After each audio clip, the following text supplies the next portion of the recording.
could it be? But me, your man, Louie T. Welcome to the 67th installment of the Louie T Network podcast. I, of course, am your set man, Louie T. Thank you for joining me. So much to get to. It's the turn of the new year. 2020 is in full effect.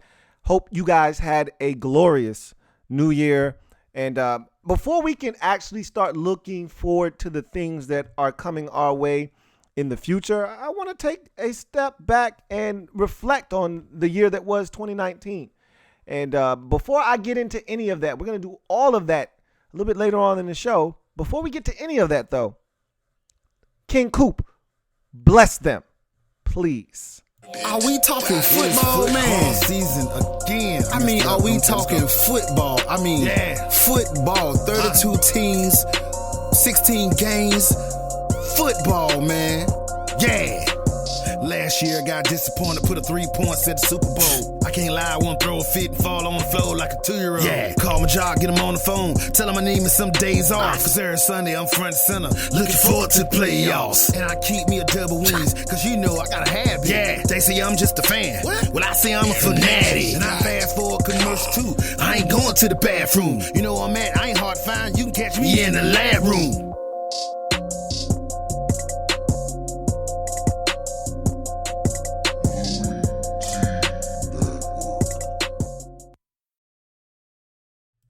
That's right. 2019 was good to me ever since I was a lowercase g. I'm still a lowercase g. And it's always about the money. Dollar bill, y'all. I'm trying to get some. Trying to get my hands on that bread. But I will tell you that 2019 was one of the most lucrative years for the Louie T Network. One of the most prosperous years. Growth, economics, all of that good stuff. This channel, this brand saw growth in ways it hasn't seen since the inception of the Louie T Network. And that's because of you guys out there. So pat yourselves on the back, give yourselves a round of applause. I appreciate every single one of you guys. And I'm looking to make it even bigger and better in 2020. And we'll talk about 2020 here in a bit. But how was your New Year's? Happy New Year's to all out there. Or as my man Dan Snyder said, happy Thanksgiving. What's going on with y'all, man? I can tell you this. If you follow me on IG, I spent my Christmas in the A, as we do every year. Had a blast. And like we do every year, had a chance to go to a basketball game. And you know what? Giannis pissed me off because I knew this was going to happen. I told myself, I said, self, we're going to have a chance to go see the Bucks. So every year when we go to the A, we stay with my fiance's best friend. She has Atlanta Hawks season tickets. Last year we saw the Pacers. It was my first NBA game. I could care less about the Pacers. They were horrible. The Hawks are horrible, but it was my first NBA game, so I had a blast. This year, I wanted to see someone really good, and I was hoping that, it would have been great if it was LeBron and the Lakers or, someone like that, but it was just as good. It was Giannis and the Bucks. I'm like, wow, the number one team in the NBA coming to the A on Christmas holiday. This is great. So, gonna see Giannis, see the Greek Freak live and in color, in person. See how big this guy actually looks in person and how good he is on the court. And I said to myself, he's not going to play. Watch, something's going to happen. And this is a guy that usually plays every single game. He's not a guy that sits out. He doesn't do load management or any of that stuff. And go figure, he's got back problems now, all of a sudden. And if you're going to sit a player out versus a team, it's going to be the Atlanta Hawks. They're the worst team, one of the worst teams in the NBA. So obviously that didn't go the way that it was supposed to. So we just didn't go to the game. If Giannis isn't playing, there's no reason to go. Trae Young actually ended up getting hurt in that game, so I'm glad that we didn't go. Anyway, I had a blast in the A. A lot of things transpired. Had some vegan food from the Slutty Vegan. Again, if you follow me on IG, you've seen all of this stuff, so I'm not telling you anything you don't already know. But in any event, I said all of that to say this. My New Year was spectacular. Hope you brought in the New Year in grand fashion. Hope that 2020 is infinitely better than 2019 was for you and your family. And I'm looking forward to chopping it up with you guys in the coming months, years, hopefully decades doing this thing. And this podcast saw growth that it hasn't seen since I started. And I haven't been as consistent as I wanted to be. as we reflect. Matter of fact, I'm doing too much rambling. Let me drop a gem on your melon. Open your mind, let your conscience be free. You're now rolling with your man, Louie, T-double-E. Let me open you up, get you thinking a little bit. It's gem dropping session time. And I told you I wanted to reflect on the year that was. And I really want to focus on the NFL season. I mean, man, and I did this on the pod probably about 2, maybe 3 weeks ago, where I talked about the NFL over-delivering this season, and it did. And when you look at this season, it's amazing.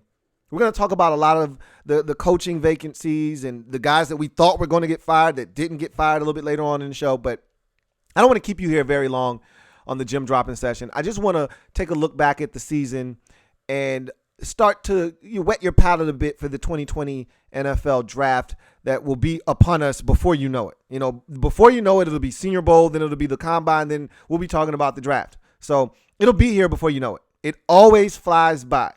And this season was so crazy because the teams you thought were going to be good, most of them ended up being pretty good. But then there were some wild cards in there and some teams that you weren't sure about. I was on the bandwagon of the Green Bay Packers. I thought the Ravens could be good. I didn't think the Ravens could be the best team in football. I didn't see that coming. I thought the Packers could be good. I didn't expect them to be a second seed in the NFC playoffs and win the division going away. Well, not going away. They actually had to beat Minnesota on Monday night in Week 16 to really put the division away. But I didn't expect Matt LaFleur to come in and do what he did in year one. And I get it. It's Aaron Rodgers, but still. Rodgers didn't even look like himself for much of the year, and they still went 13-3, which is amazing. It helped that they played the NFC East. And it seemed like anybody that played the NFC East had a really good record this year. It's amazing that the NFC East, and speaking of surprises, who thought that the division would be that bad, the NFC East? Speaking of, bad teams and teams you thought were going to do things and they didn't. Who really thought that the NFC East would be the NFC least again? I really thought that Dallas and Philadelphia were going to be two really good football teams, and it started out that way. Dallas started out 3-0. The Eagles, not so much. They started out 1-3, but they bounced back, but neither team could ever really fully get on track. The Eagles finally did late in the season, but really that only reason they did, had they played anyone but NFC East opponents, there's no way they win 9 games. The fact that they were 5-7 heading into the final stretch of the season, the final quarter, and on the schedule left for the Eagles was Giants, Redskins, Cowboys, Giants. That's the reason they went 9-7 and won the division. Had there been any other team inserted into that last stretch of games, they'd lose, especially with the way they're banged up. But that's nor here nor there. With the NFC conference looking the way that it did, I mean, who saw San Francisco doing what they did this year? I didn't. I thought San Francisco could be good. I said look out for the 49ers, but I didn't expect them to do what they did this season. Again, much like the Ravens in the AFC, the best team in the NFC all season long for me was the San Francisco 49ers. And so that kind of came out of nowhere. I thought the Saints would be good. Not surprised by what they were able to accomplish this year. Minnesota, I was shocked. I thought the Rams would be the other playoff team. I didn't think it would be the Minnesota Vikings, but the Vikings played some good football and they did some good things. We'll see if it carries over into the postseason or not. They've got some injuries, guys coming back from injury. We'll see how they're able to fare in New Orleans. We'll talk about that a little bit later on in the show, but the Rams were a disappointing team this year. So were the Chicago Bears. I mean, there were some teams that I know a lot of you expected things from, and it just didn't happen. It didn't manifest this year. And then you go to the AFC side of things. The Patriots are the Patriots. They're not the same Patriots that we're accustomed to, but that's a good thing, okay? I don't think they're going to win the Super Bowl this year. The Chiefs started off slow. They had some injuries. They finished up the season really strong, and to me, they look like a serious contender in the AFC conference right now. Obviously, you've got the Ravens. I didn't think they would be as good as they've been this season, but they've been outstanding. Lamar Jackson, runaway favorite to win the MVP, and rightfully so. And you'd be hard-pressed to not give the coach of the year to John Harbaugh. I remember a month ago saying, can we just give it to Mike Tomlin already? And then 4 weeks later, Tomlin loses like 3 out of 4 games to finish up the season, finishes at 8-8, misses the postseason. Meanwhile, Harbaugh and the Ravens just keep on rolling. They don't even play their starters in week 17, and they defeat the aforementioned Pittsburgh Steelers to finish up the season at 13-3. So, I mean, or was it 14-2? I think it's 14-2 as a matter of fact. So this Ravens team, ridiculous this season. 12 Pro Bowlers, something like that, some ridiculous number like that for the Ravens this year. Insane. But you look at the rest of that conference, and I'm not going to lie to you. I didn't think that neither Tennessee or Houston. Remember, if you watch my AFC South breakdown, I didn't think that either of those two teams were going to be any good. I predicted both of them at 6-10, and I said, look, I'm probably going to be wrong about one of these two teams. I don't know which one, but I'm going to be wrong about one of these two teams. Both of them aren't going to be bad. Both of them aren't going to be good, though. Both of them ended up making the postseason. So much. You see how much I know. So I didn't see the competitiveness of the AFC South being what it was. I thought Jacksonville was going to be a lot better. Nicholas Foles getting hurt in week 1 really sent their season into a tizzy. I didn't account for that taking place, but I thought the Colts would be better than what they were, and they started off the season really good, and then injuries really beset them. I felt bad for them, and now they're talking about moving on from Jacoby Brissett. That's unfortunate because I really like him, but at the end of the day, it's a results-based business. They didn't get it done. At times, he didn't look like he was capable of getting it done at a high enough level for them to feel confident and comfortable with him being their starter moving forward, which is why they did a short-term deal with him. I'm assuming that they're going to try to do something in this draft. They're sitting right in that wheelhouse for a guy like Justin Herbert. A fallback plan may be Jacob Eason, but once you get into that Jacob Eason territory, I think you're kind of on thin ice at that point, Anyway, so I was disappointed in them and Denver. I thought Denver with Joe Flacco, and a lot of you tried to warn me. A lot of you said, "Hey man, Joe Flacco stinks," and I would not sign up for that. I said, look, yeah, Joe stinks, but you put Joe in a situation with a really good defense, and you asked Joe to hand it off and go play action fake over the top, and he had some weapons out there. E-Man Sand, before he got traded to San Francisco, remember he started off the season in Denver, and Cortland Sutton, who had a breakout year this year, and we saw that coming because his rookie season was impressive. And I said, look, they got Deshaun Hamilton and all these guys out there. They're going to be fine. Added Noah Fant to the mix. Joe loves his tight ends. And I said, Joe's gonna be just fine in Denver. They're going to win 11 games, 10 games this year, and they make the playoffs. I couldn't have been more wrong about that. They went 8-8, and they only went 8-8 because Drew Lock came in at the end of the season and lit it up. So wrong about Denver. I was surprised by the Raiders. Really was surprised by the Raiders going 8-8. I did not see them being as good as they were this season.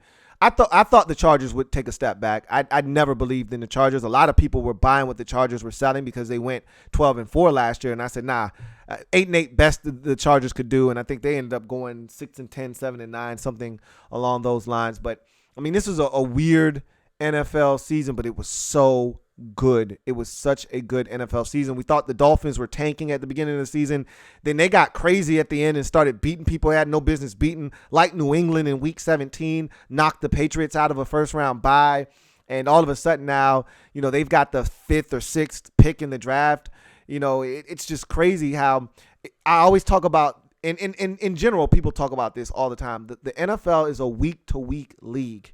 And you think but you have no idea. And this season kind of illustrated that as we saw teams like Tampa Bay, Jameis Winston with a 30-30 year, the first 30-30 year I can ever remember. I don't think that's ever happened in NFL history. I can't even remember a guy throwing 30 picks in a season, let alone 30 touchdowns and 30 interceptions. And wouldn't it be fitting that his final interception, the 30th one, comes on the final game of the season, final quarter of the season, in overtime, pick six, game over, they lose. I mean, that is the most Jameis Winston way to end a season, if I've ever seen one. And I actually watched that game because I was in Atlanta, so that game was on television, so I had no choice but to watch it. And it was crazy to see Jameis' season end the way that it did. Leaves him in limbo because, remember, he's on the last year of his deal, and I think he's going to be back in Tampa when it's all said and done. But when asked at the podium about Jameis Winston and saying, hey, did that pick six hurt his chances of coming back to Tampa next year. And my guy, Bruce Arians, said, well, it damn sure didn't help. So I don't know what the hell's going to happen with Jameis. I talked about on this program all of the free agent QBs that we're going to see in the 2020 free agency crop. We haven't seen the likes of these types of quarterbacks available in free agency before. Like Tom Brady could be available. Phillip Rivers could be available. Cam Newton could be available via trade. Andy Dalton could be available.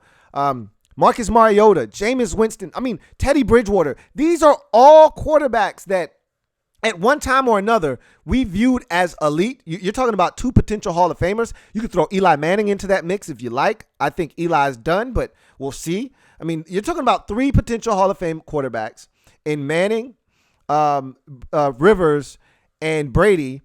Then you're talking about guys that you feel like can get it done at a very high level. Former MVP in Cam Newton.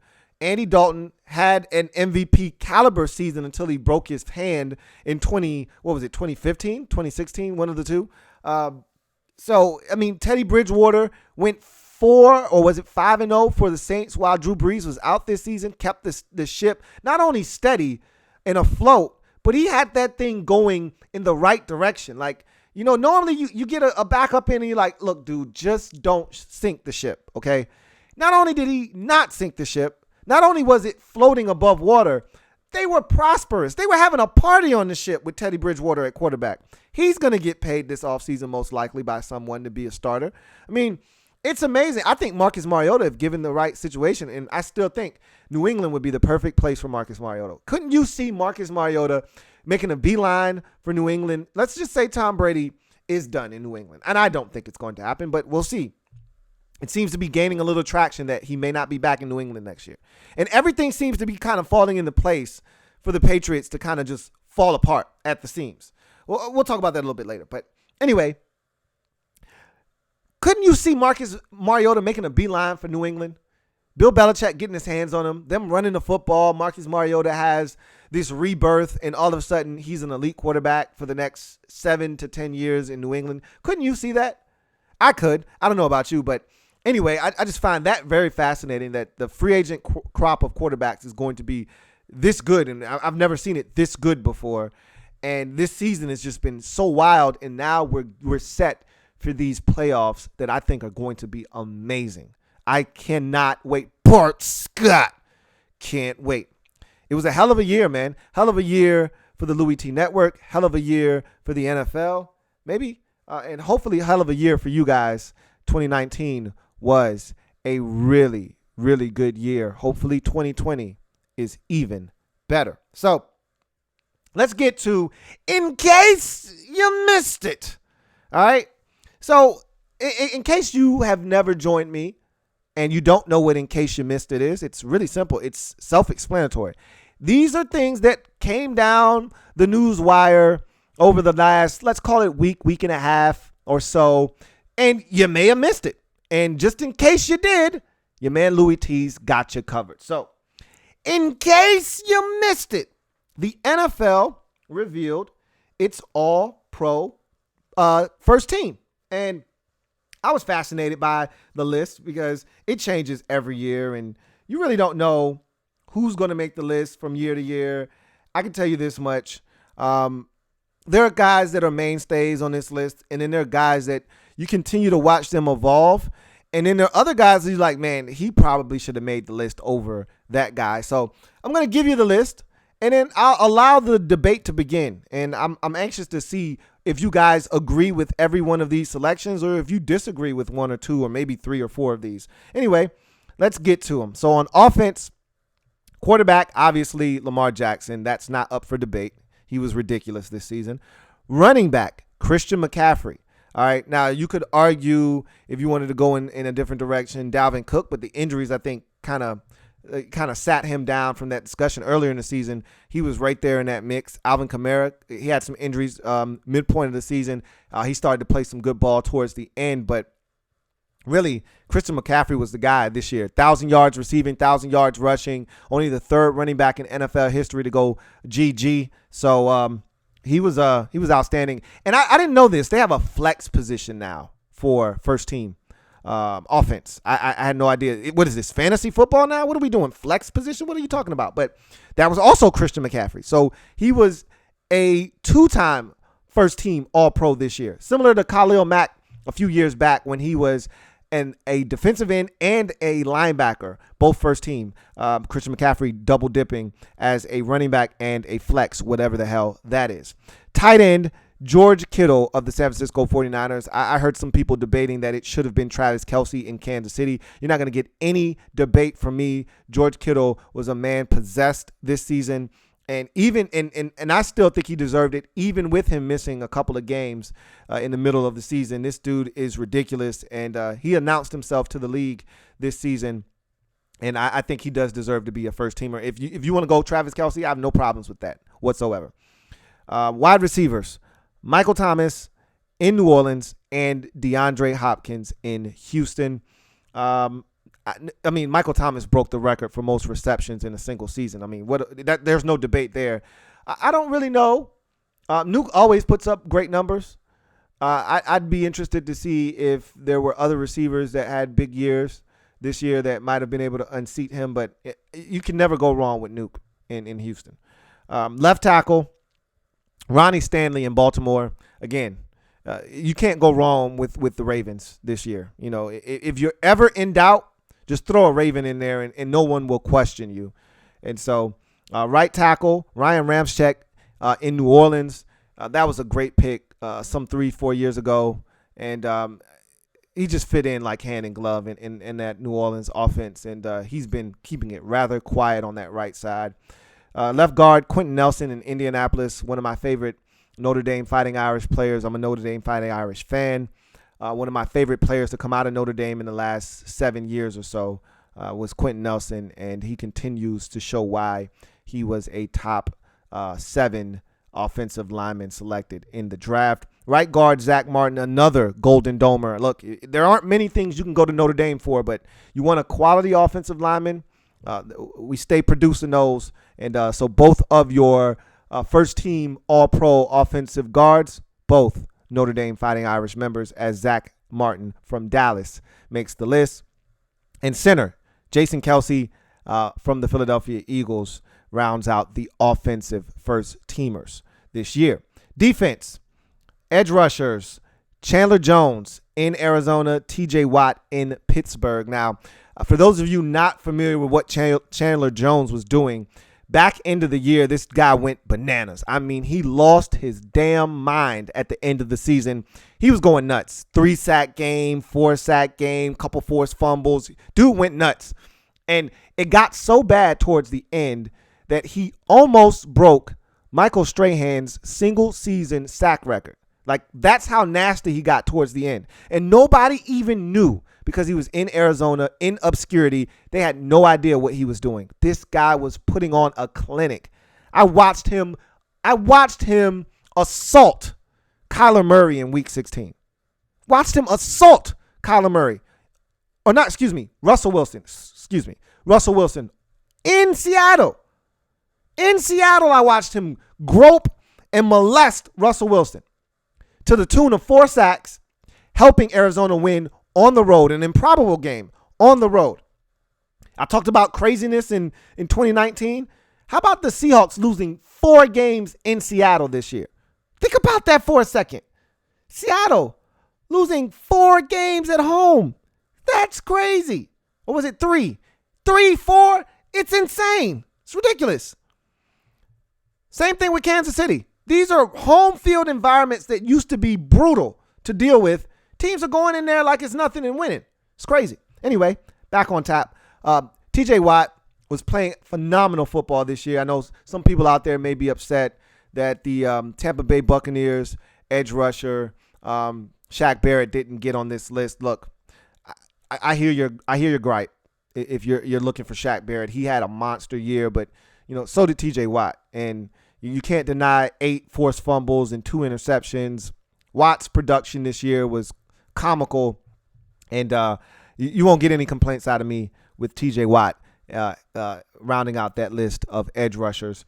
Interior defensive lineman, obviously Aaron Donald is on the list, and Cam Hayward is the other interior defensive lineman. Have no beef with either one of those dudes. They get it done year in, year out. And so you won't get any pushback from me. Linebackers, Bobby Wagner in Seattle, Demario Davis in New Orleans, Eric Kendricks in Minnesota. I don't have a problem with that list. I love Demario Davis. He's so good in New Orleans. Man, is he so good. I am a Fred Warner guy. Thought Fred Warner had a really good year this year. But, you won't get any gripes out of me there. Cornerbacks, Stephon Gilmore in New England, Tre'Davious White in Buffalo. I think those are the two best corners in football right now. So that's a pretty simple, straightforward, cut and dry couple of selections there. Safeties, Jamal Adams in New York and Minkah Fitzpatrick in Pittsburgh. I don't know if I necessarily love those two selections. Minkah did some work in Pittsburgh once he got there from Miami. Jamal Adams, he's good. I think he's overrated, though. I feel that way. But then there was that stretch of the season where he had like 5 or 6 sacks in the span of like 2 or 3 weeks. And so people see that and they go goo goo gaga over this guy. Look, he's a big ball of energy. Love the way he plays the game. But I feel like he's a little overrated. That's just me. Now, I feel like the safety play in the league, however, as a whole, isn't that great. So it's not hard to stand out amongst a group of guys that aren't all that impressive to begin with. So I guess that's probably why he's on this list, because I don't think there are many safeties in this league that get you excited anyway. So anyhow, defensive backs, Marcus Peters and Tyrann Mathieu and Marlon Humphrey are your defensive backs. I guess they had another group of guys outside of the corners. And I don't have a problem with Marcus Peters on this list from an AFC standpoint, but you got to remember, and I like to take the entire body of work. He wasn't good in LA for the Rams, which is why they traded him. And so he's been outstanding for them in Baltimore, but he wasn't good. And I can't just ignore that. I mean, that was literally half of the season. He wasn't very good. So I don't necessarily love that. Tyrann Mathieu, I thought he had an impact in Kansas City. That defense, I don't know if you've been paying attention. They're playing some good ball, man. Like, they're starting to get it. This is why I feel like Kansas City has a legitimate shot to win the Super Bowl this year. Last year, they couldn't get stops. There was no way they were going to win the Super Bowl. They couldn't get defensive stops. We saw that in the AFC Championship game. When they needed a stop, they couldn't get it. This year, under their new defensive coordinator, Steve Spagnuolo, they're starting to play ball. It sucks that they just lost their rookie safety that was actually having a really good season out of Virginia for the entire season with a torn ACL. But Kansas City playing good ball, and Tyrann Mathieu a huge reason why. And then Marlon Humphrey, one of my favorite corners in football right now. I really like Marlon Humphrey. Plays a physical brand of corner, not afraid to get in the face, challenge a receiver, can run with them. And I just think he's a really heady football player. I like him a lot, man. And then special teams, just incredible, a.k.a. Justin Tucker from Baltimore. Best kicker in the league, hands down, not even close.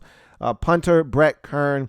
I vehemently disagree with that, even though I don't think Brett Kern had a single touchback this season. I am a Redskins fan. I will admit that. Tress Way deserved to be an All-Pro. I watched him every single week.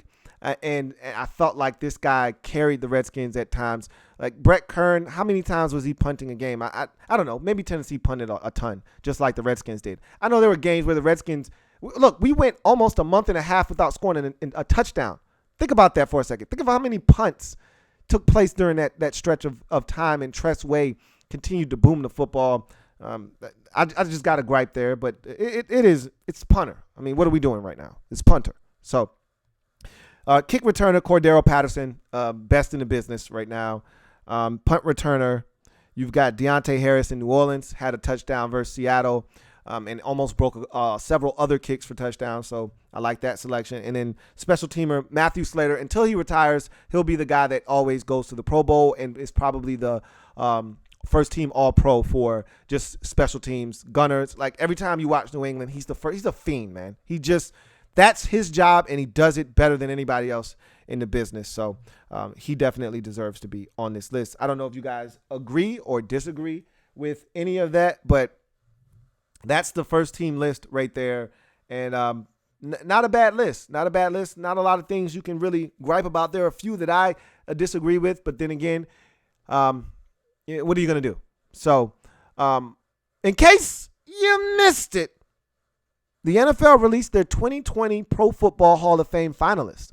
All right, so they revealed the list about 48 hours ago, and there are 15 finalists. They're going to whittle that down to probably about 6, maybe 5 guys, and then normally they throw in a couple of guys that are older, that have aged off of the list, and so they throw in a couple of old schoolers to go with the modern list players that make it. And so this list is probably going to whittle down to about 5 or 6.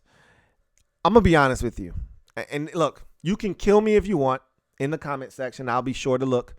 But I'm not blown away by this group, man. Like, the last few years, I'm like, man, that's a star-studded group. It's going to be hard to trim it down to like 5 or 6. This year, I'm like, I'm hard-pressed to give you 6 dudes that deserve to get in, to be honest. And maybe my criteria is a little tough. And, you know, I remember every single one of these dudes. These dudes played in my era. This is when I fell in love with football. So I know what each and every single one of these guys did. And I don't know their exact stats. And maybe if I sat down and looked at their numbers, I don't like playing the numbers game because the numbers can be misleading and deceiving, because when you compare them to other guys that are in the hall, they played in different eras, that sort of thing, different rules for different guys. You might have played when there was no 5-yard, contact rule, so dudes could jack you up. Then you may have played when there was a 5-yard rule, and so you had free range to run all over the field. Now with these new rules, guys are going to probably set all kinds of ridiculous records because there's no threat of getting hit. You can go anywhere on the field and feel like you're protected. Guys not going to take your block off. These guys had to play in an era where, and even going back a little bit further, these quarterbacks weren't protected. Like Troy Aikman, I always laugh because Troy's like, man, the NFL's gotten soft. Troy probably thinking to himself, I could have played another 10 years if I played in this NFL. Because remember, Troy's career ended on a hit by LeVar Arrington. And Steve Young's career ended on a hit by Aeneas Williams. Like, the legends that we grew up watching at the quarterback position, their careers usually ended because of injury, because of headshots. In today's NFL, you can't hit these guys. You can't even hit guys in the ass. I'm seeing flags for low hits, guys getting hit in the ass. So, it's ridiculous, but I'm going to give you this list quickly. All right, Troy Polamalu, who I think deserves to be in and is one of the few guys on this list that I feel like is definitely getting in. Edgerrin James, running back, Indianapolis Colts. I think Edgerrin James' career was vastly underrated. I'm a massive Edgerrin James guy. Edge deserves to get in, and I think he will. Zach Thomas, linebacker of the Miami Dolphins. Look, I know Zach Thomas was good. Him and Jason Taylor were playing really good football for the Dolphins for years in Miami. Is he a Hall of Famer, though? Like, I'm sorry. Zach Taylor's not. Zach Thomas isn't a Hall of Famer for me. He's going to end up getting in. Watch. Maybe not this year. Maybe not next year. But he'll eventually get in. Is he a Hall of Famer? Not really. Not to me. Sorry. Defensive tackle Bryant Young. He's cool. And he played a long time in San Francisco. But I'm sorry. Like, Bryant Young for me doesn't move the needle. And he was instrumental in the 49ers winning the Super Bowl back in 94 when Steve Young made the famous quote, get the monkey off my back. Hey, look, man, Bryant Young had a great career. All right, I'm not taking that away from him. Had a bunch of sacks for an interior defensive lineman, too. Damn near 90 sacks in his career. That's a lot of sacks for an interior defensive lineman. Still, I look at Bryant Young and I'm like, he was really good. He's not Hall of Fame good. Richard Seymour, Patriots defensive lineman. Like, really?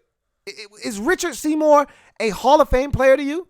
Yep. And again, I don't like to just look at numbers. I know that Richard Seymour was more than sacks. He was a run-stuffing, havoc-wreaking defensive lineman in New England's early stages, infant stages of building their brand into a bully. I understand what Richard Seymour meant.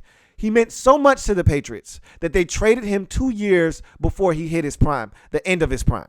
All right. That's how much they thought of him, that they traded him to Oakland for Randy Moss. All right.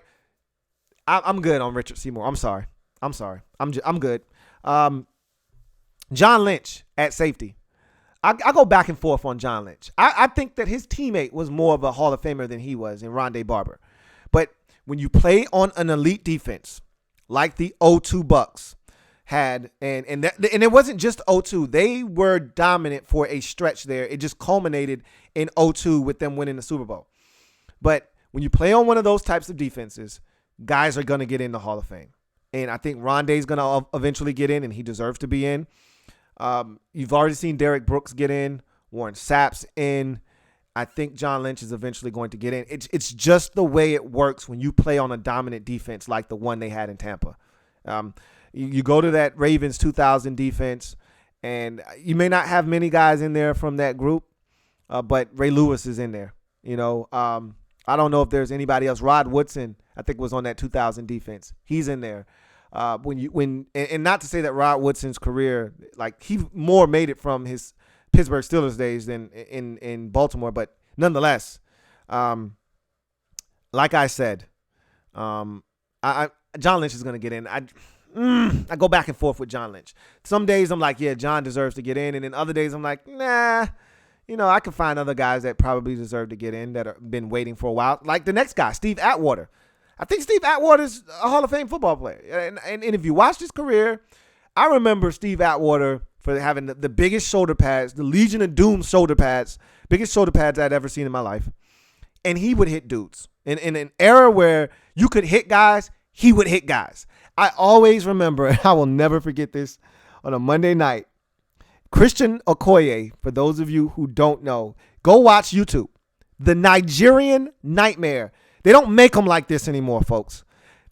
He was almost like an experiment gone wrong, was Christian Okoye, the Nigerian Nightmare. Dude was like 6'3", 240 pounds, and ran like a 4.48. It was ridiculous. And I know you're saying, dude, you just described Derrick Henry. No, this is not Derrick Henry. You need to go look at the Nigerian Nightmare. That's something different, okay? That was ridiculous. And he was just plowing through everybody, and he was running past everybody, and he was just the taking a league by storm. And then came Steve Atwater on a Monday night, and he lit Christian Okoye's ass up. And he went backwards, and we had never seen Christian Okoye go backwards until Steve Atwater hit him. And from that moment on, it's almost like the Nigerian Nightmare lost his dominance over the rest of the league. It's almost like he lost his luster and all of the fear that everyone had. It's almost like how Bo Jackson running over the Boz, kind of like everything Bosworth stood for. He lost all his manhood that night. Bo Jackson carried him into the end zone on a Monday night in the Kingdom. Same thing with Christian Okoye. It just seemed like he lost that fear-inducing ability after Atwater hit him. But anyway, Steve Atwater was an Iron Man. He's a hell of a football player. I think he deserves to be in the Hall of Fame. I think he finally gets in this year. I really do. Leroy Butler in Green Bay, really? Like, I watched his entire career for the most part. He was the guy that was crowned as the inventor of the Lambeau Leap. Really, Leroy Butler in the Super Bowl? I mean, in the Pro Bowl? I mean, I can't even get it right because he doesn't deserve to be in the damn Hall of Fame. Leroy Butler, get out of my face. Reggie Wayne? Reginald Wayne's getting in. His career was ridiculous. Absolutely ridiculous. I'm going to tell you what.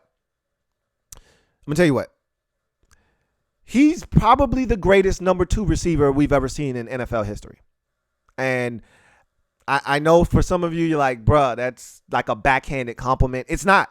I mean, for years, the best number 2 probably was John Taylor, maybe Lynn Swann, if you consider John Stallworth the number 1 or number 2. I mean, anytime there's a debate on who's number 1 and who's number 2, there's not a clear delineation. Marvin Harrison was the number 1. Reginald Wayne was the number 2. And when Marvin Harrison retired and Reggie Wayne became number 1, I was skeptical. I was like, man, see, this is a problem when guys are number twos. And I remember Alvin Harper back in the early 90s. For you Cowboys fans out there, you know exactly what I'm talking about. He was a deadly number two in Dallas with Michael Irvin. He decided he was a number one and went to Tampa, and shit fell apart for him. As fast as his star rose in Dallas, that shit shot down and blew up in Tampa. I mean, he was out of the league in like 5 years after being one of the most dominant number twos in all of football. So it might have been even less time than that. It might have been like 3 or 4 years. I remember he finished up in Washington. We thought we could rejuvenate him, and he was done. So it's something to be said about being a number two and then becoming a number one. And Reginald Wayne made that transition seamless. He's a Hall of Famer. He's a Hall of Famer. Does he get in right away? Probably so. Torrey Holt, Isaac Bruce. Those two that were just amazing in The Greatest Show on Turf. I struggle with those guys, man. I don't know about those guys. I'm not going to lie to you. You look at Isaac Bruce's numbers, they're stupid. Like when you look at his body of work, you're like, damn, Isaac, you're that high up on the list? Torrey Holt, I felt like his career was a little abbreviated. Like I felt like Torrey was like a shooting star. There was those, Greatest Show on Turf years, those years with Mike Martz, and, it was like 1,000 yards every year. Like it was rinse and repeat. You know what I mean? Like 89, 97, 110 catches, 1,500, 1,600, 1,400 yards. And then it was just nothing. It seemed like he just fell off the table, but I'm probably wrong. Both of those guys probably deserve to get in, just not right now. Sam Mills, love his story, love what he represented. We all know about the keep pounding in Carolina, and that was him, and what he was in New Orleans as a linebacker. Love Sam Mills. Is he a Hall of Famer though? I don't know. I'm not gonna lie to you. I didn't see the bulk of his career. I caught the tail end of his career in New Orleans when he was part of the Dome Patrol. I caught the very tail end of his career because I caught the last couple of years in New Orleans and then those few years in Carolina. And he was good, but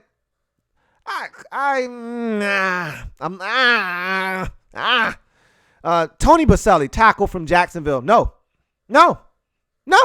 He's not a Hall of Famer. What did he play? 7 years, 8 years max? Like, no, he's not a Hall of Famer. Yeah, he was the first pick of the expansion Jacksonville Jaguars, and he was elite for a little while. No, Tony Baselli is not a Hall of Fame football player. I'm sorry, he's not. Guard Alan Faneca of the Pittsburgh Steelers. I kind of feel the same way I felt about him that I did Kevin Mawai. I'm like, really? Are we putting Kevin Mawai in the damn Hall of Fame? Alan Faneca's probably going to get in at some point. You know who does deserve to be in? The next guy on this list, Steve Hutchinson. You want to talk about dominant offensive lineman for years? Steve Hutchinson was that in Seattle for years, and then in Minnesota for years. Steve Hutchinson, you want to talk about dominant offensive guards? He's one of those guys. When I think of guards and dominant players at the guard position, Steve Hutchinson is one of those guys. Larry Allen is one of those guys that comes to mind. I think another one of those guys is going to be the Baltimore guard. Can't think of his name right off the top of my head. It'll come to me eventually. But those are the kind of guys I think about when I think about the Hall of Fame. I don't think of Kevin Mawai. I don't think of Alan Faneca. Okay, I'm sorry. I don't. But Faneca will probably get in. If Kevin Mawai can get into the damn Hall of Fame, Alan Faneca is probably going to get into the Hall of Fame. But Steve Hutchinson deserves to be in the Hall of Fame. So those are your finalists. So for me right now, the only guys that I would put in out of this group right now as it stands, and I think eventually guys are going to get in, but right now the only guys I would put in are Troy Polamalu, Edgerrin James, Reginald Wayne, Steve Atwater, and Steve Hutchinson. That's 5 guys. 5 guys. So I was able to scrap 5 out of these 15. So I was able to get a third of these guys out of there. But watch, I assure you that 6 or 7 guys and 3 of the guys that I named aren't even going to make it. And it's going to be some guys that I'm like, whatever. But we'll see. Anyway, in case you missed it, Chase Young declared for the NFL draft. That's music to my ears. I'm a Redskins fan. We hold the number 2 pick overall in the draft. he's a Washington Redskin as far as I'm concerned. I mean, unless Cincinnati does something insane, like trade the number 1 pick or not take Joe Burrow, which to me, both of those seem utterly ridiculous at this point. Burrow is going nuts, and it's the Heisman Trophy winner. He comes from right in their backyard in Ohio. There's no way they're passing on a franchise quarterback. But even if they did, and they took Chase Young, then that would mean the Redskins could get king's ransom for the number 2 overall pick. Either way, the Redskins are in great shape. And the reason they're in great shape is because Chase Young declared for the NFL draft. There is no way the Redskins can't win at number 2. There is absolutely zero chance the Redskins can blow this. Either they're going to get Chase Young, which I think is a transcendent NFL talent, or you're going to get a boatload of draft capital to move back to allow someone to come up to draft Joe Burrow. Either way, you're going to get something that is going to change the game for you. So feel really good. This confirms that the Redskins officially are going to be winners come draft night in 2020. That first night of the draft, whenever it is, April 26th, 27th, whatever day it is, the Redskins will win in that first night of the draft because they're going to get their hands on something, whether it's multiple picks or Chase Young. I'll take Chase Young, please. Thanks a lot. What should Jake Fromm do? Jake from State Farm. Yeah, I'm not sure if he should go back to Georgia. I really think, look, this was not a good year for Jake Fromm. I'm not going to sit here and act as if it was. His stock was much higher coming off of the close miss in the national championship game than it was this past year. This year was a rough year for him. Georgia struggled on offense for much of the year. He wasn't very good at times. Had a strong finish to his career, though, in that bowl game the other night versus Baylor. Bottom line is, we know who you are as a quarterback. Like, I wasn't high on Jake Fromm before the season started. You know, a lot of people were talking about Jake Fromm as a top 5 pick. I'm like, are we watching the same Jake Fromm from State Farm? Like, are we watching the same dude? Because I never saw that. Even when he took them to the national championship game and lost to Alabama a couple years ago, I didn't see that. I didn't. Last year, I thought he regressed. I thought he regressed even more this year. To me, Jake Fromm is Andy Dalton at best. Okay. If he's Andy Dalton, that's cool. 2nd round pick. Can play in the league. Can be a starter. But you're not going to win anything with him. Yeah, I'm cool with that. That's who I see him as, pretty much. You know, we'll see what happens with him. Tua to announce, in case you missed it, Tua Tagovailoa to announce his plans on Monday, January the 6th, whether he's going to go back to Alabama or is he going to enter the 2020 NFL draft. I surmise that he's going to enter the draft. Tua, all he was looking for was confirmation that he would be a high-level selection. He's not going to be number 1 if he goes back to school. That belongs to Trevor Lawrence. So if you're Tua Tagovailoa at this point, why go back and risk it? You have one more injury, and now you're not a first-round pick. As of right now, doctors said your surgery went fine. You're going to make a full recovery. Why not allow a team like Miami to select you? You don't have to play. They love what Ryan Fitzpatrick, Fitty has wowed them in Miami. They love him. Everywhere he goes, everyone loves Fitty. There hasn't been one team he's been on that wasn't enamored because he plays the game hard. He plays the game hard, does Fitty. So everybody loves him. He's going to be back in Miami next year. Watch what I tell you. Why not go to Miami? They can draft you. You can sit, continue to heal. Midpoint of the season, they're going to be 1-5, 1-6. You get in there and you start tearing shit up. And you're still a top 10 pick at that point. So that's how I see it playing out. I think he'd be really foolish to go back, but I can't tell him what to do and I can't tell him what to think. But at this point, with this one injury already under your belt and him having other injuries, remember, before the hip, the ankles were a problem. Like, why subject yourself to that? Go to the NFL. You're going to be a high-level draft pick. There's no way you fall out of the top 10, and you just go from there. I think that's the move. If you fall out of the top 10, there's no way you get past Indy, and somebody's going to take him. There's no way. To me, he's getting out of the top 10. If he falls past, say, Miami, I think that's when the phone starts ringing and teams start calling to try to come up and get him. So I think he's going to announce he's going to the NFL. But we'll see. Monday, we will find out. In case you missed it, Jason Garrett and the Cowboys finally part ways. Man, I was begging for them to hold on to his ass. In an offseason where teams decided, you know what? We're going to hold on to our guy. When we thought that there were going to be massive overhauls in multiple locations, we thought that Doug Marrone was a dead man walking in Jacksonville. They decided to keep him. We thought that Matt Patricia, or at least I can't speak for you. I don't like putting words in your mouth. I thought Matt Patricia was dead man walking in Detroit. I was like, if you don't get his ass the hell out of here, you fired my man Jim Caldwell for 2 9-7 seasons. But Matt Patricia, does he even have 9 wins total in 2 years? And he's getting another crack at it? Get his ass the hell out of here. He's still in Detroit. Falcons, Dan Quinn, he earned his way back in. All right, of all the guys that I just named, he earned his way back in. All right, it was not going well prior to the bye. And then I don't know what the hell happened after the bye, but they flipped the switch in Atlanta. And they started winning games. They went to New Orleans. You remember that. Nobody saw that coming. Went to New Orleans and won. Went to San Francisco and won. Finished up the season strong, winners of 3 straight. Look, say what you want about the Falcons. Dan Quinn had these boys playing at the end of the season. They played for him, and they saved his job. So I didn't mind that one, but I wanted the Cowboys to keep Jason Garrett so bad. I was begging, and I was like, man, look, they didn't had a couple of meetings, and he's not fired yet. Maybe he's going to stay. They just wanted to be respectful. They feel like Jason Garrett's a part of the family. And look, he was a backup quarterback in Dallas for many years. He was on their staff for many years as a coordinator and as a coach. And so they love Jason Garrett. They didn't want to embarrass him, but they decided to go in a different direction. Anxious to see who they hire.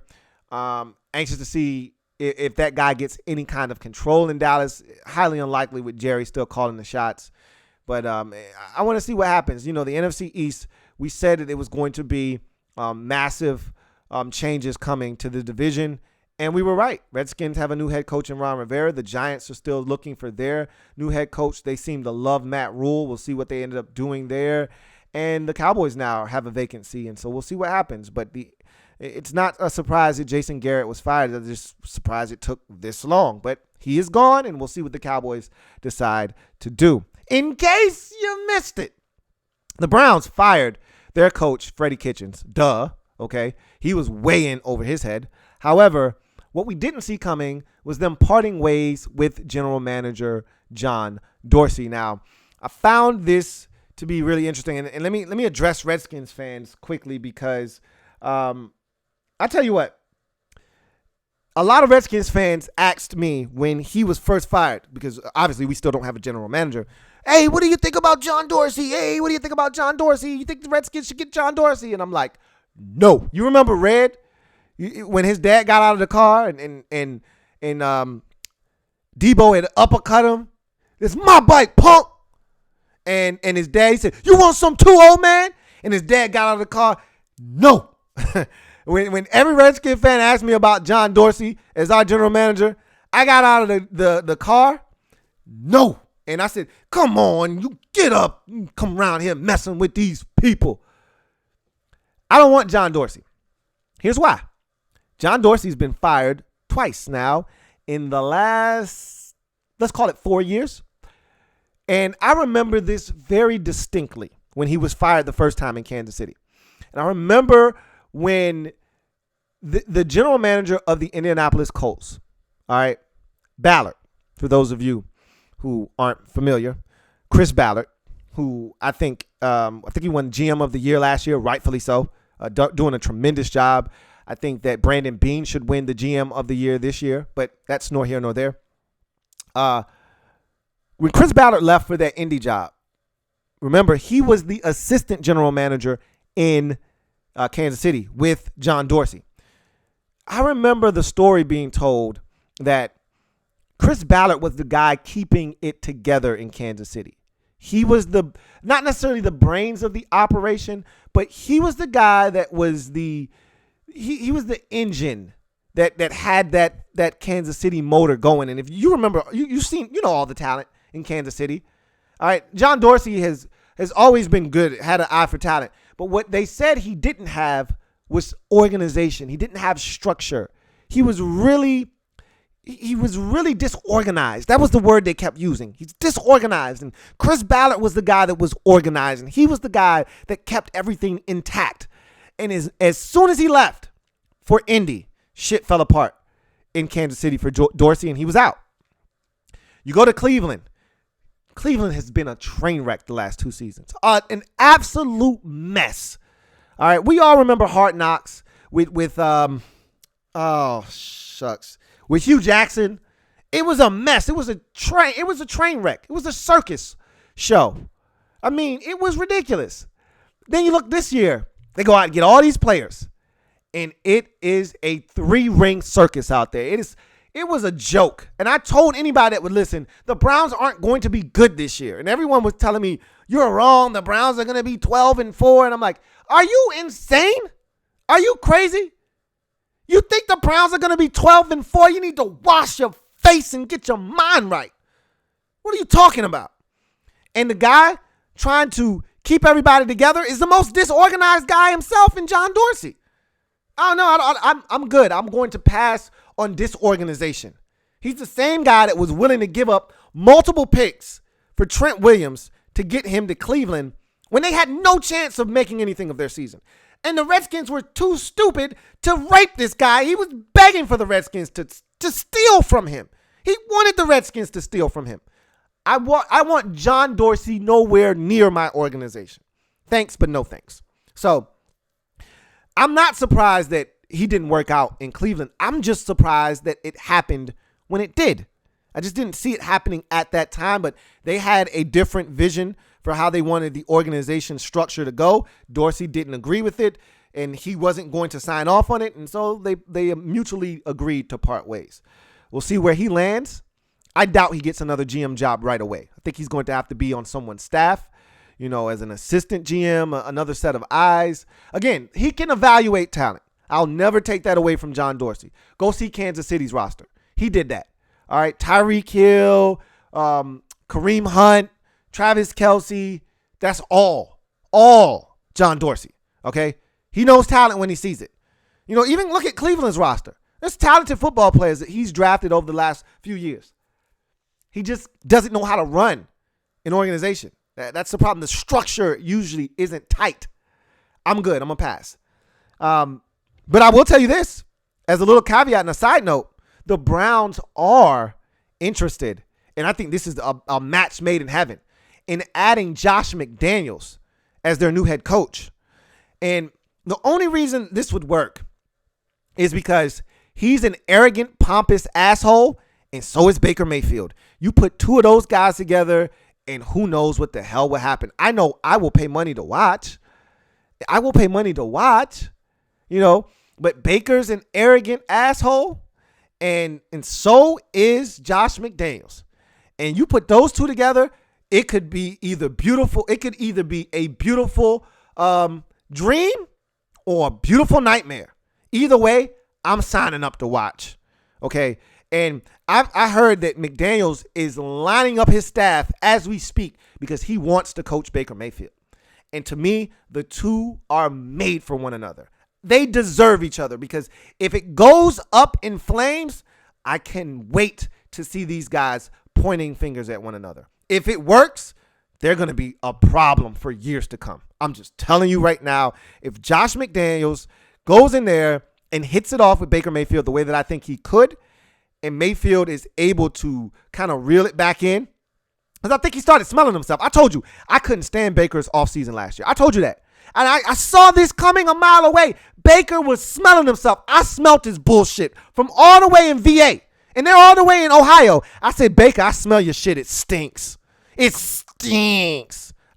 When he was doing the whole Duke Johnson bit and he was self-proclaiming himself the leader of the team. And I said, boy, you're smelling yourself. And now all of a sudden he's got all these damn commercials. And I said, Baker, boy, your shit stinks. He's like, man, my shit don't stink. Yes, it does. Somebody's got to go in there and clean it up. maybe Josh McDaniels is the guy. We'll find out together. In case you missed it, a couple of teams tried to slide some extensions in when you weren't looking, okay? I'm not going to allow you to go out like that, all right? Eddie Jackson just received a 4-year extension from the Chicago Bears worth $58 million. Man, he deserves it. Guy is a turnover machine. He makes plays. Love Eddie Jackson. Since day one he stepped in the league for the Bears at the safety position, he's been making plays. Whether it's scoop and score, a pick six, Eddie Jackson's always around the football. Man deserves to be paid, and he's getting paid. Good for Eddie Jackson. Well deserved. Richie Incognito, the crazy one himself. 2-year extension worth $14 million to stay in Oakland and continue to help that team as they move on to Vegas. So Richie Incognito continuing to cash in on what has been a pretty lucrative career for Richie Incognito, if I may say so myself. I thought Richie was done 3 years ago. And Richie reinvigorated and reincarnated himself in Buffalo.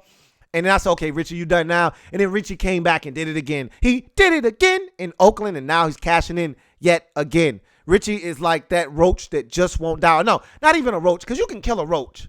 You know those hard back black bugs that you step on 9 times and the bastard just keeps on trucking?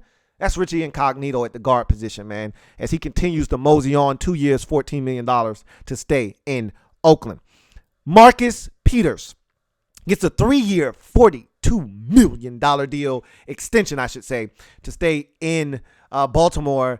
And, you know, it's a really good fit for him. What they do defensively, how they get pressure on the quarterback, it allows him to play that robber role, that greedy, nosy, kink eyes of the quarterback, you know, nosy role. He couldn't do that in Los Angeles with the Rams. He started being nosy. Teams started taking advantage of him, and you can take advantage of him with a double move. He's greedy, boy. He loves to bite off, sometimes more than he can chew. But if you make a mistake in the vicinity, a double deuce, you're going to pay. And Marcus Peters is cashing in 3 years, $42 million extension to stay with the Ravens. I think it's a really good fit for him and them. And finally, Whitney Merciless. I thought that, you know, Whitney had started out like gangbusters this year. Kind of went quiet for a little while, but had a really good year, a bounce back year, because I thought he went on a milk carton for a couple years there. You know what I mean? Early on in his career, I thought Whitney was tearing. There was a season in there where Whitney had like 9.5, 10, 11 sacks, something like that. And I was like, man, here comes Whitney Merciless. And now you got J.J. Watt and now Whitney Merciless. And, it's some trouble. Jadeveon Clowney, they got some shit out there. And there was nothing. Crickets from Whitney Merciless. And then he started out this year ridiculous. And then kind of fell off again, but it was enough for him to get a 4-year, $54 million extension to stay in Houston with the Texans. Good for him. Good for Whitney Merciless. Good for the Texans. And I'm going to tell you right now, I might have been wrong about that fella they traded for from Seattle, that everyone was saying, hey, man, he ain't half bad. I was like, man, you ain't trading Jadeveon Clowney for this bum. Hey, look, I forgot his name. His ass ain't half bad, man. He got some juice, and he's got some bend around the edge. That dude can play some ball, man. I'm not saying. I'm just saying. You add Whitney Merciless to the mix, and they got some stuff out there, man. So good for him. So that's in case you missed it. And now we're going to transition into my money picks of the week. So we transition into my money picks, and the regular season is over, and I finished up overall 168, 87, and 1. That finished off at a 65% clip. Goal is every year to finish at least 60 or better. Really, the goal is 70%.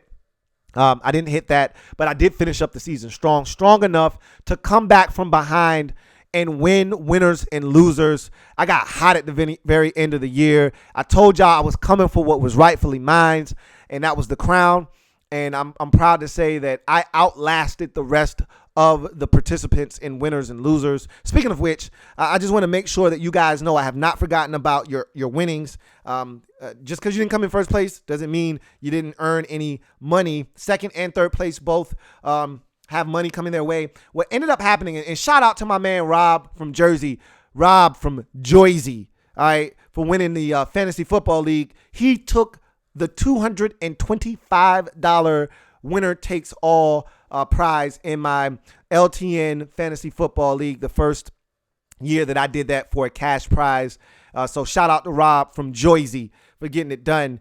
And when I paid him his money through PayPal, they double charged me for his amount of money. So the $225 that I paid him, they docked me $450. I'm like, whoa, bro. I paid him $225. What you doing? So I had a dispute with PayPal. They froze my account to try to solve this matter. And so I should be hearing back from them any day now. So I haven't forgotten about you guys.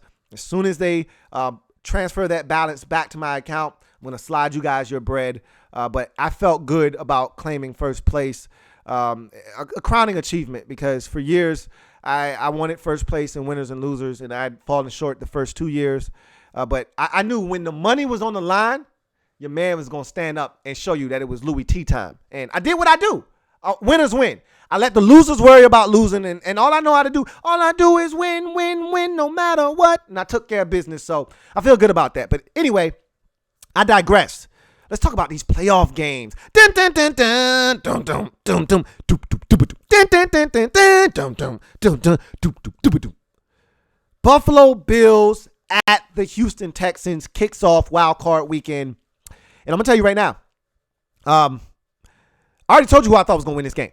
So I really don't need to spend a ton of time on this. The big storyline here, J.J. Watt coming back from a torn pectoral muscle to play in this football game. Sounds good to me. That's cute. That's fine. That's all great.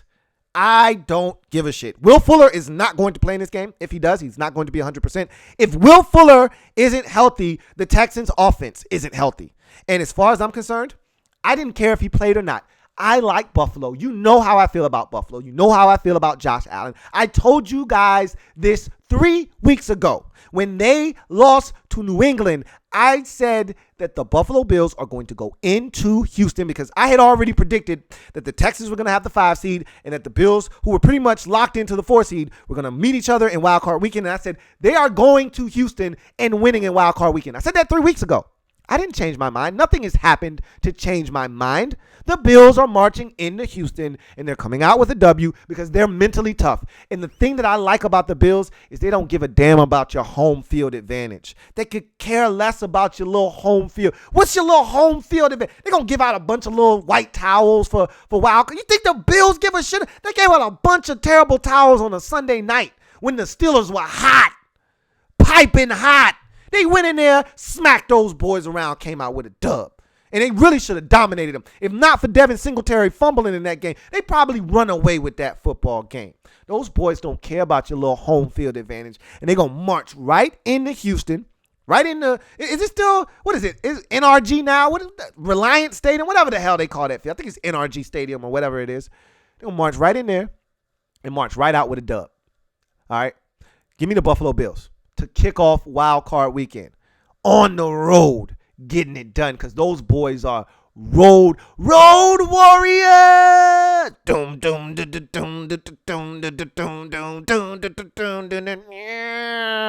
What y'all know about that?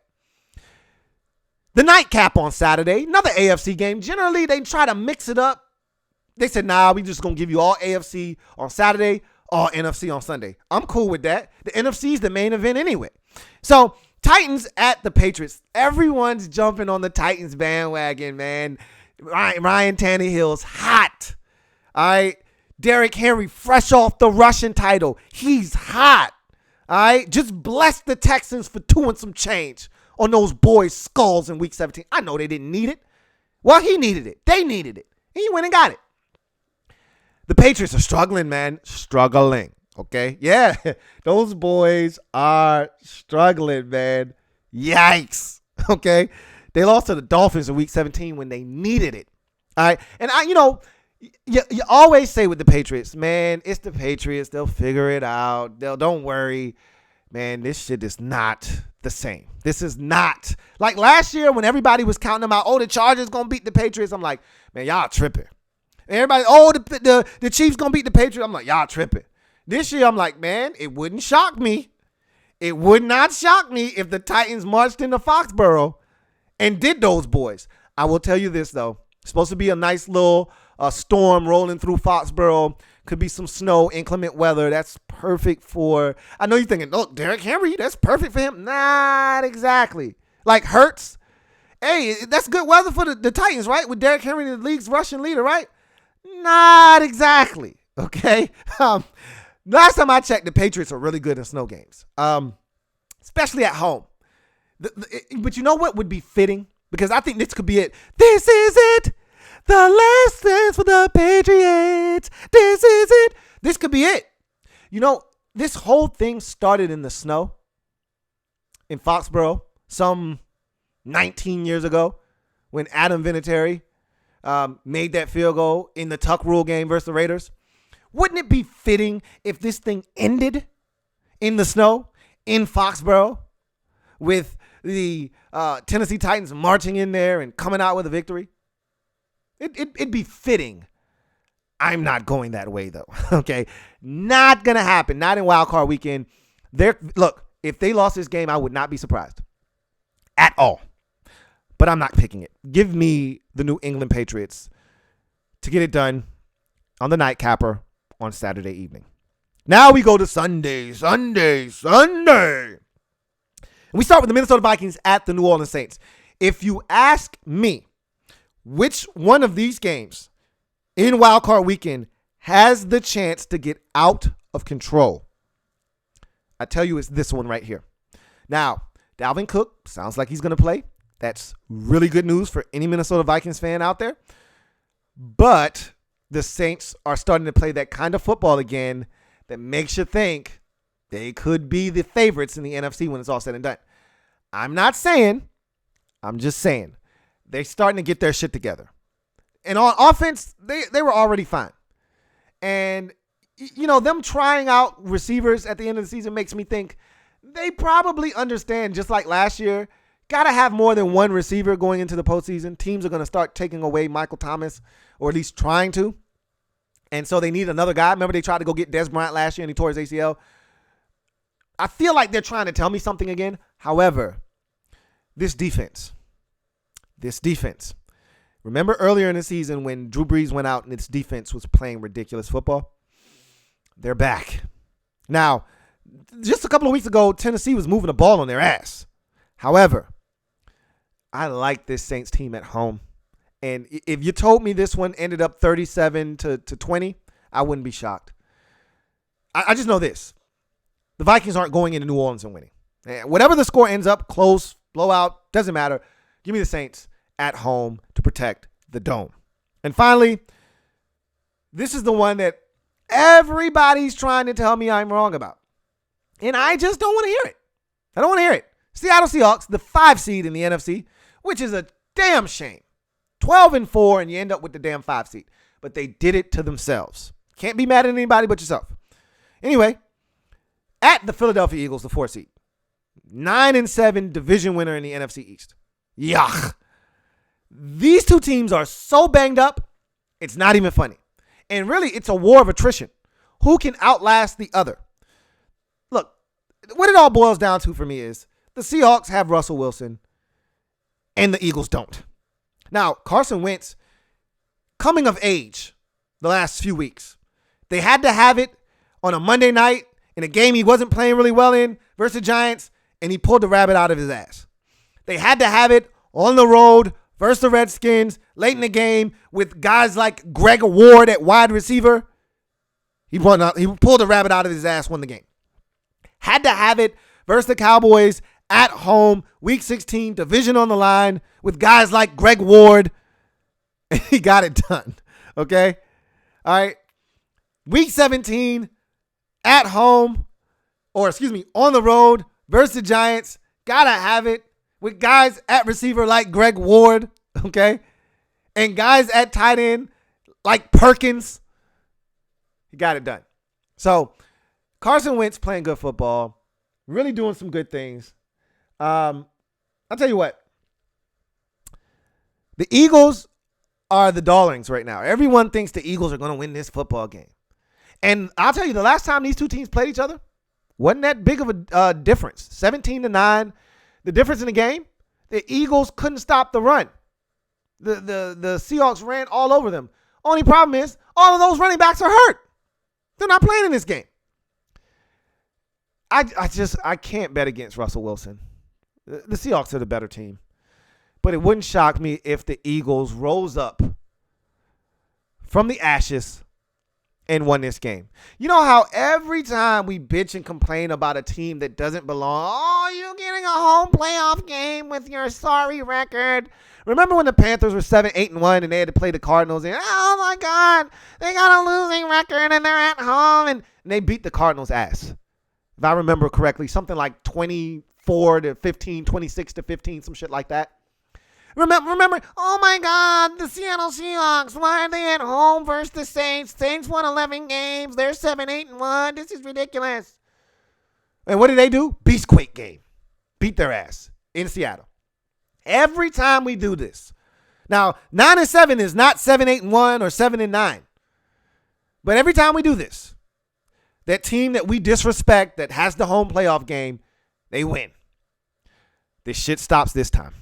Give me Seattle to go into the link, get her done, and move on. So those are my wild card weekend picks. Bills to start me off on the road. Patriots and Saints to take care of business at home. And then I finish up with another roadie in Seattle, getting the win on the road at Philadelphia. Should be a great weekend of football. Guess what? Your man Louie T will be here for all of it. Soon as the game is done, you know where to find me. Come chop it up with me. We'll break it all down. I might even open up the phone lines. All right, we'll open it up. I'll try to get through my breakdown of the game as quick as possible because, you know, the next game will be right on the horizon. So if we have enough time, I'll open it up. If we don't, then I'll just break it down and read some comments and get out of there. Either way, I'm going to be here for all of it. So that's going to do it for the 67th installment of the Louie T Network podcast. I did it live and in color. Don't bust the man or I bum rush your mother. Listen what I'm saying. I'm for real. I'm not playing. Louie T is the man. So hit your knees. Start praying. I'm your man Louie T signing off. Remember, if it's not your man T, it's not the best NFL coverage. It could be. And remember, normally this isn't live. Normally you got to go find this. But it's everywhere, man. Like, why are you depriving yourself of something that you love? You love this NFL stuff. All right? You can't get enough. So let me give you more on the podcast, on Stitcher, on Google Music Play, on Apple Podcasts. What is it called? It's Apple Podcasts, right? Yeah. On TuneIn, on the website, louietnetwork.net. Anywhere you can get a podcast, you can get this podcast. All right? So make sure you like this video. Make sure you subscribe to Louie T Network if you haven't already done so. Share this if at all possible. Everyone needs to hear this. So share. All right? And as my man Dan said so eloquently, happy Thanksgiving. I'll see you guys tomorrow. Enjoy the rest of your night. Have a good one.